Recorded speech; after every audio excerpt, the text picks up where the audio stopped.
Hello दोस्तों, आज हम लोग कुछ इंग्लिश सेंटेंसेस को ध्यान से सुनेंगे और याद करेंगे। और प्लीज़ हमारे चैनल पर नए तो लाइक एंड सब्सक्राइब कर दें।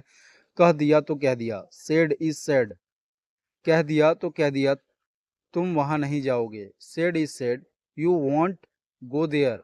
कह दिया तो कह दिया, तुम अभी पढ़ाई करने बैठोगे। Said is said, you will sit down to study now.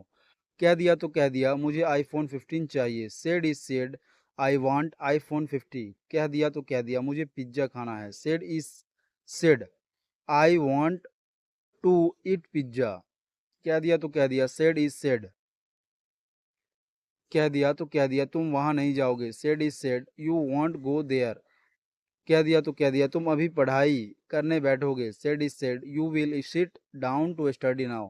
कह दिया तो कह दिया, मुझे आईफोन 15 चाहिए। Said is said, I want iPhone 15। कह दिया तो कह दिया, मुझे पिज्ज़ा खाना है। Said is said, I want to eat pizza.